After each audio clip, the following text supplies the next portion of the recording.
great interest in the mechanics of the past stems from when I was like our Jack, you know, when I was quite a small boy, going along the canal from Bolton to Bury and seeing the remains of all the old coal mines and cotton mill engine houses, and some of them were actually still working, you know, so it made it even more interesting.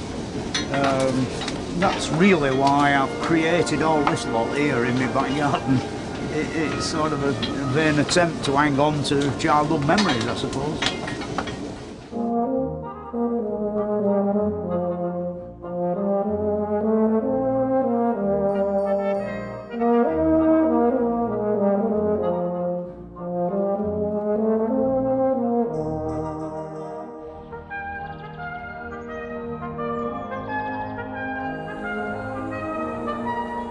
Fred's garden was unique. It was all assembled from scrap and the cast-offs from old mills and factories.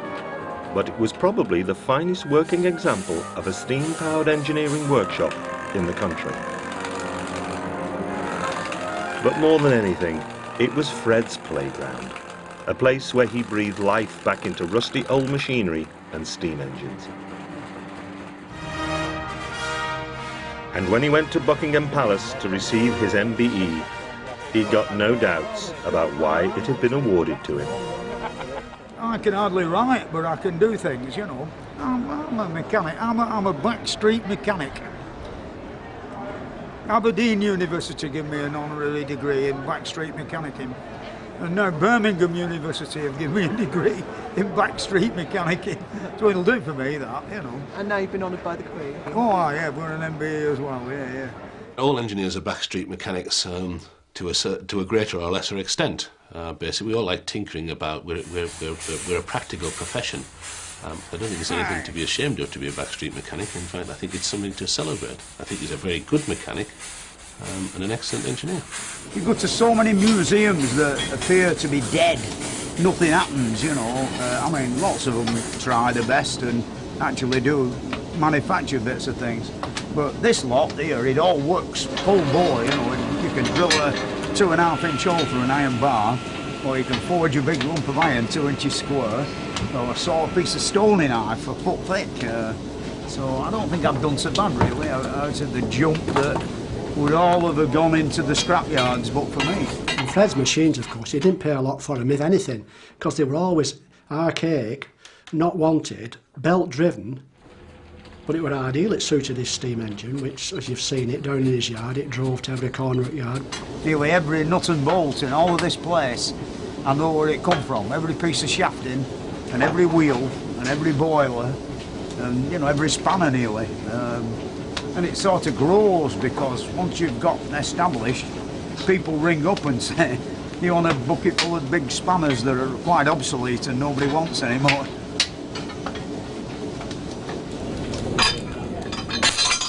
Yeah, he had drilling machines, and he built a machine for cutting, with a diamond wheel for cutting stone. That were round the back of one of his sheds. Oh, he could do anything, as we know. He was wonderful. With metal, or stone, or wood. Incredible. Gravestone quality.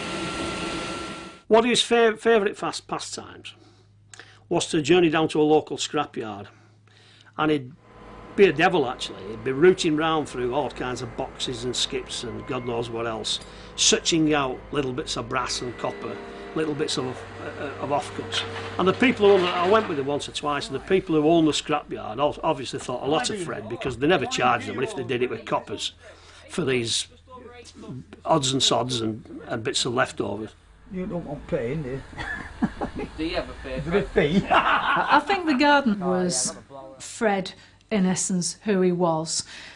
More than the engines, actually, because those things in the garden have been gleaned over many years. And just basically bits of scrap, and then they came into Fred's capable hands, and he breathed life into them again and turned them into something special, which meant a lot to him, of course, with his skills. I find them hiding in damp, wet corners of disused spinning mills. And every time we were away from home, I know that Fred was very anxious to get back, because he always had another project on the go. So they meant the world to him, really, and it was like having a new baby in a way. If anybody had come down to the garden and say to Fred, "Oh, we've got a milling machine or a radial arm drill and it's going to get smashed up, can you rescue it?" And Fred had come indoors and moan to me and say something like, "Well, I've no room for it, but I'm not having it smashed up." So we'd have all these things outside that would accumulate. And certainly before my time, of course, he'd been building up the garden collection for many, many years, hadn't he? Yeah, that's Fred in essence, that garden, who he was. I think the biggest influence is his love of steam. And his interest in how it can be used to power large-scale machines. I think that's what influenced everything that he did. It would be very easy for him to have powered his workshop with electricity, but he chose to build a great big enormous boiler, great big enormous flywheels, and drive his machines from that. It probably took him something like 3 hours to fire up his workshop, which he could have done with the flick of a switch. So I think steam was the big driver in his life. I recognised almost straight away there was something unusual about this chap.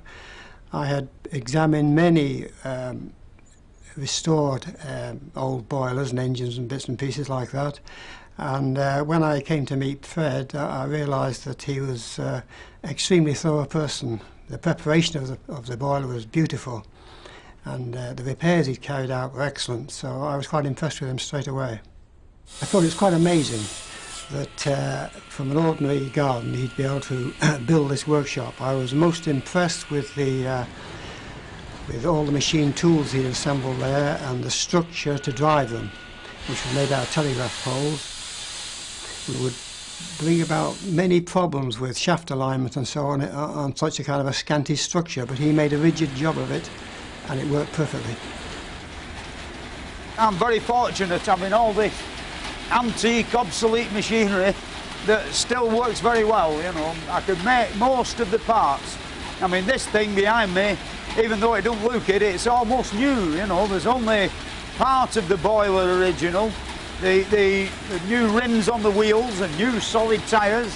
The cylinder block, which of course is in the other shed, is almost brand new. All new sides and new end covers and new piston rods and new valve rods. It was quite difficult at times. Fred had come in and he always had some project going, and machinery would be going in the background all day, and we always had a problem with that, or rather I had a problem with that, because I'd be stuck in the office trying to work and make telephone calls, and Fred was just like a small boy outside really playing with his machines. When I first came here, Fred would maybe have 2 or 3 helpers each day, but later on, as time progressed and more work was done on the engine, he amassed a kind of band of helpers who were only too willing to come down every day, to which I referred to as Dad's Army. They were all men of a certain age with flat caps like Fred, and they were of great use. They turned out to be really good friends of Fred's, but difficult really from a wife's point of view, because you're always the odd one out. You're the one that's complaining if there's making too much noise. Like a mother figure in a way, like small boys outside wanted to play with the toys, and they just wanted to carry on regardless. Fred would approach a project which possibly he'd never had any experience of before and just throw himself into it in a sense. He might be making a part to one of the traction engines, and really he didn't have the special engineering skills, but he would dig out an old book and read in general how you went about the job and then make a start, and if he made a mess of it he'd just start again and he just wouldn't give up. This is like going to be more difficult than you'd think. Some of the items he made for his traction engine took absolutely ages, and went through various stages of attempts and disastrous attempts, but got there eventually.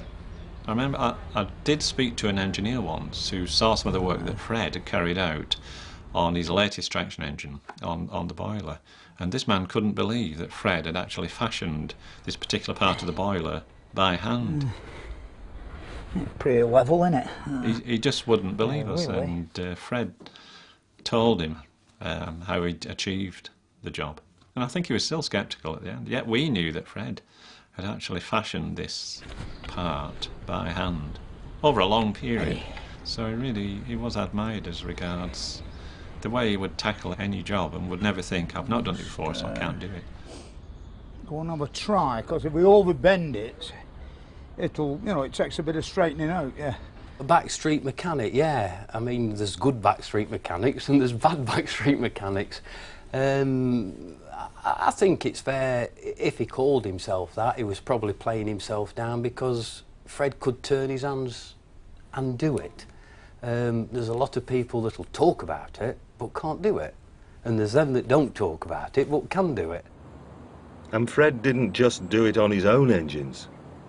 Really, the only steam engines that you can find today, you know, the ones that have been restored and are running, like in places like this. This is Glencleven, near Carnarvon in North Wales, and it's one of the first attempts at renovating a steam engine I had, really, and I'm quite pleased with the result.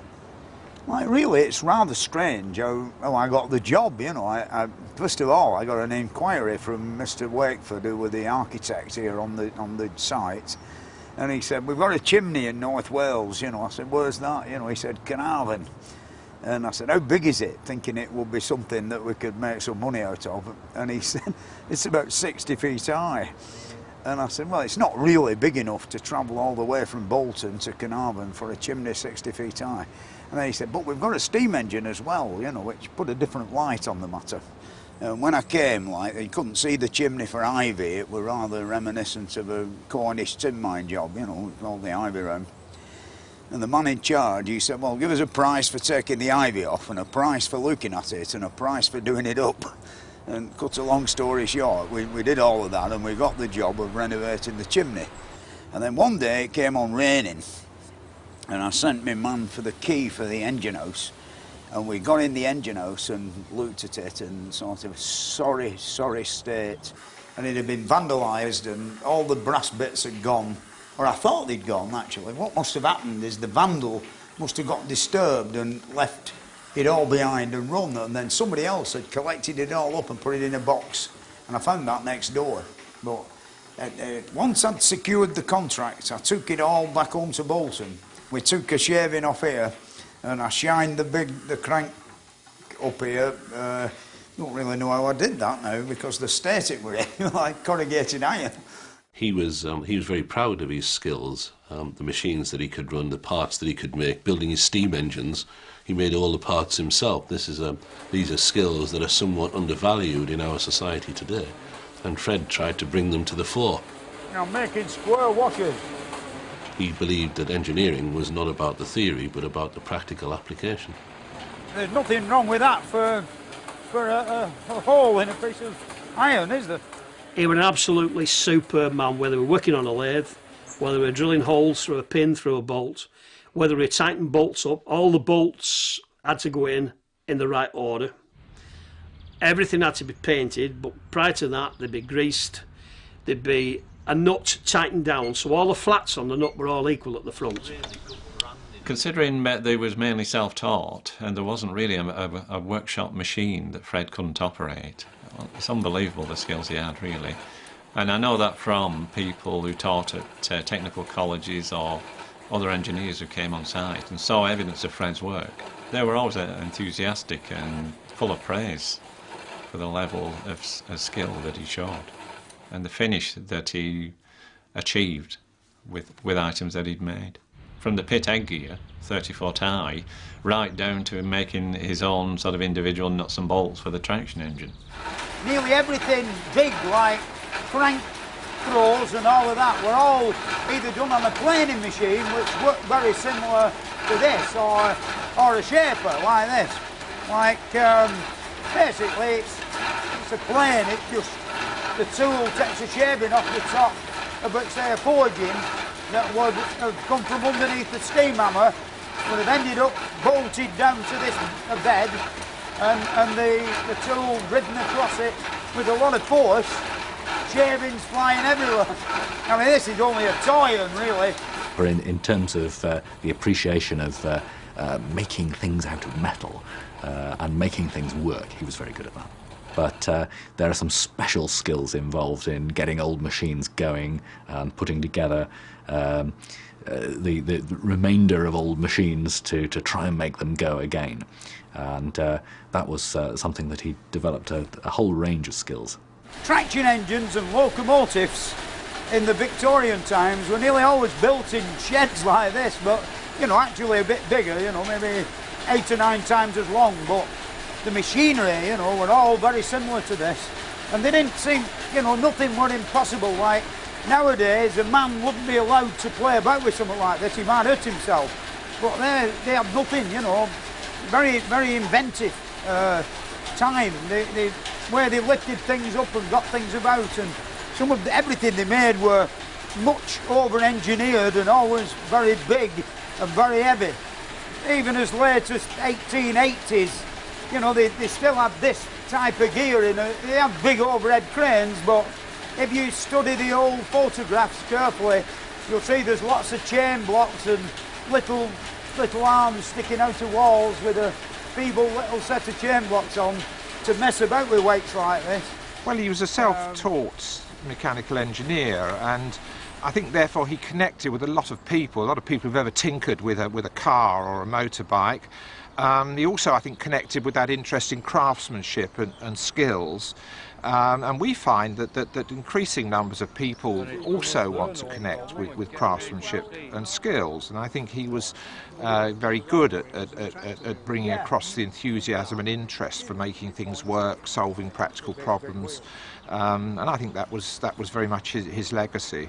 This is a Marshall. Yeah, it's got the usual Marshall ailments on it. On them radiuses there. I wonder why. Marshalls always crack there. Burrells do and all on throat plate, don't they? Fowlers are perfect. Yeah, never cracked nothing a fowler. No, very good. Burrell have you seen cracked on the throat plate?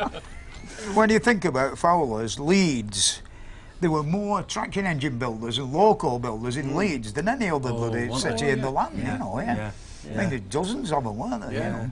Right, early days, before any of our men, you know, like lots of loco builders, you know, built a few for them men up northeast, you know. All that employment, weren't they? Yeah. Now there's no left at all, is there, you know. Nothing. What do we do now? Yeah. Shopkeepers. In his programmes, either Fred knew these people because he was involved with the people. He'd found out people who could flange a plate or rivet something that perhaps Fred couldn't do. And along the way, these companies that were probably once huge, great big companies employing thousands of people, have dwindled down to just 1 and 2 now, because this sort of work isn't widely used. Everything's gone smaller and to silicon chips and printed circuits and things instead of rivets and nuts and bolts. But Fred found these people, and Fred found them interesting, and then the TV found them interesting, because people just don't realise that it is all still happening around you. Yeah, this is the differential wheel off the back end of my tractor, and of course this ring gear here is a brand new one, and all I'm doing is just drilling the bolt holes to bolt it on the centre. He could communicate.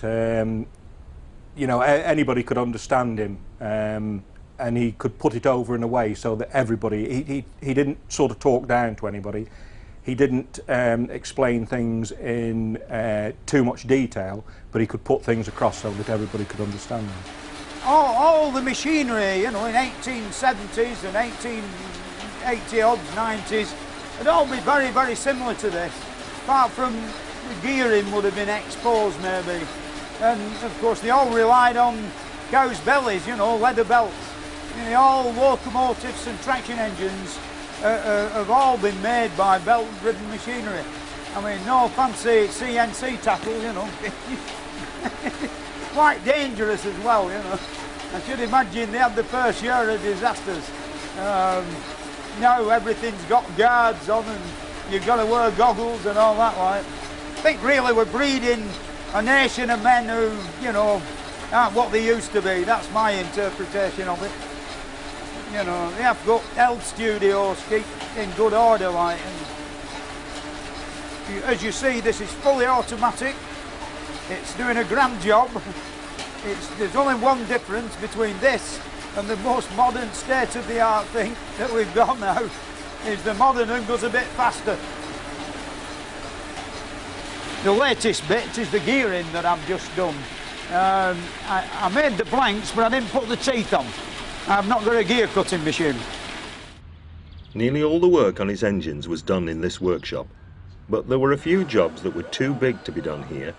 So for these, he went to a local engineering company. Yeah. Yeah, when I think that when I got it, you know, all them years ago, the teeth were all like that on every wheel, you know, sort of thing. You can tell how many thousands of miles it must have done. Yeah. They're really sharp, aren't they? Yeah. Oh yeah. Yeah. They must have lost 3/8 of an inch off each side that's worn away.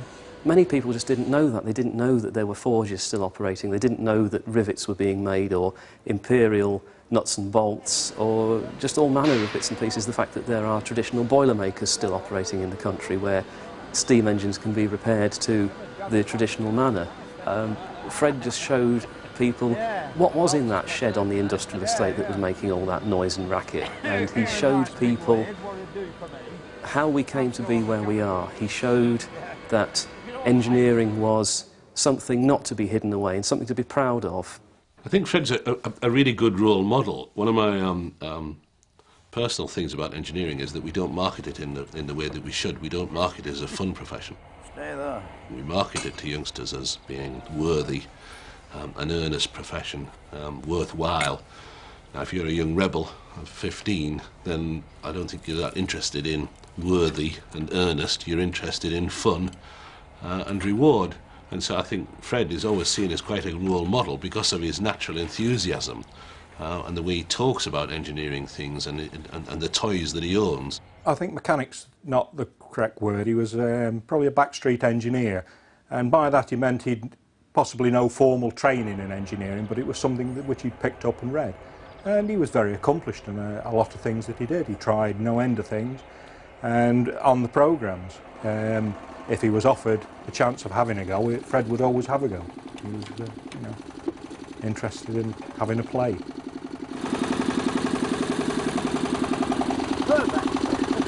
He was a lot of a perfectionist, I tell you. You'd put a rivet in, and if it weren't quite right, it was drill it and get it out, and they take some drilling and getting out, I can tell you. You know, if you did something wrong, he wouldn't start shouting and bawling about it. He'd just say, no, that'll not do. And you had to do it again. You know, so you quickly learn only to do it once and do it right.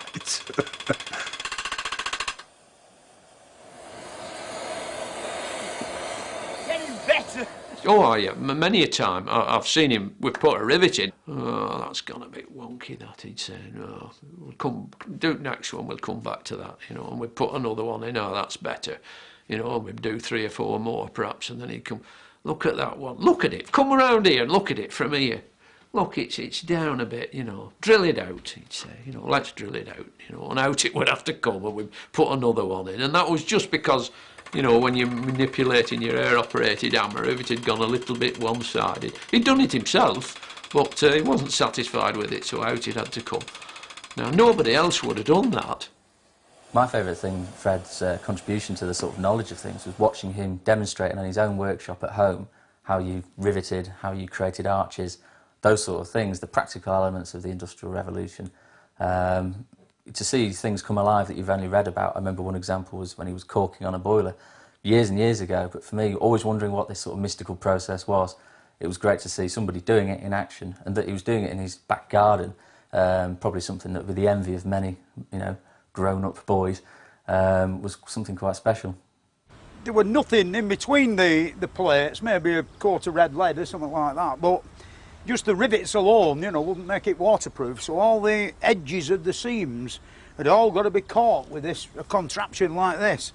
You know, in shipyards, they all must have been quite deaf and mad with the noise. You can imagine, you know, 500 or 600 blokes in all of a ship all with one of these. We must have been like bedlam and all.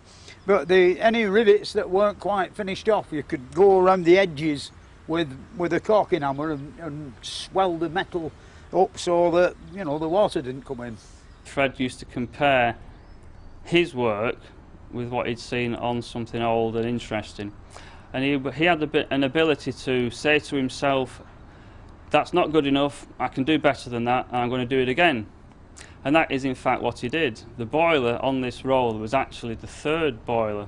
He actually had 2 attempts at making it which he was not happy with, and the boiler barrel is the third one.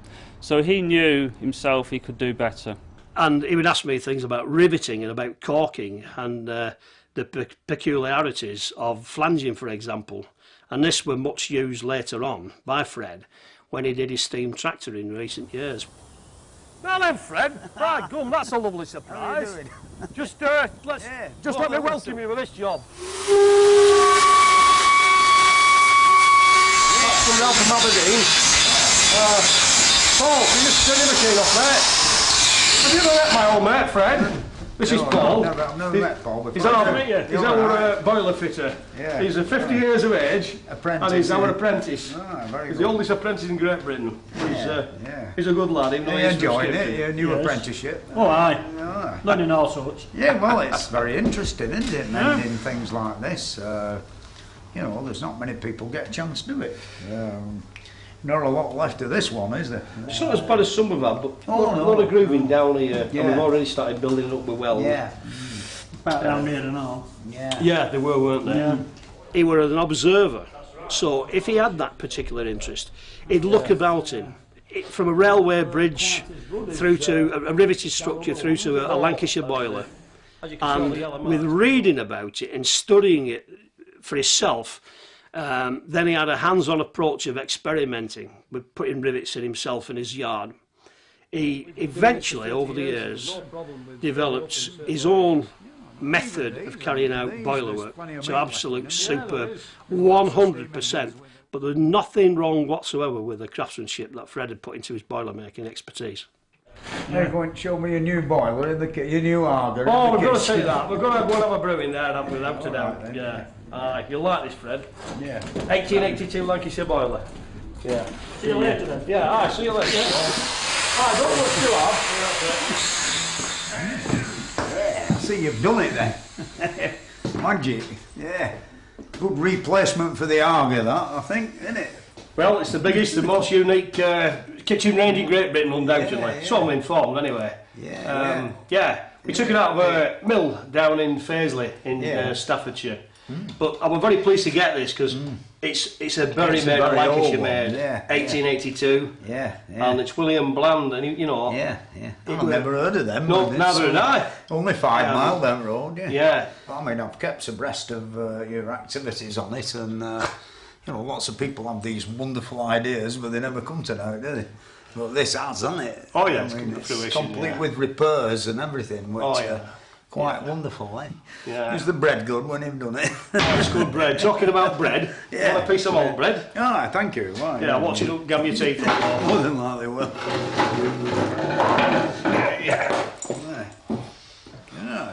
Yeah, it looks splendid, doesn't it? A pot of tea there for you, all, Fred. All right, mate. Yeah. We put plenty of sugar in. Ah, there's plenty of sugar in. Some would say you're sweet enough, though, you know.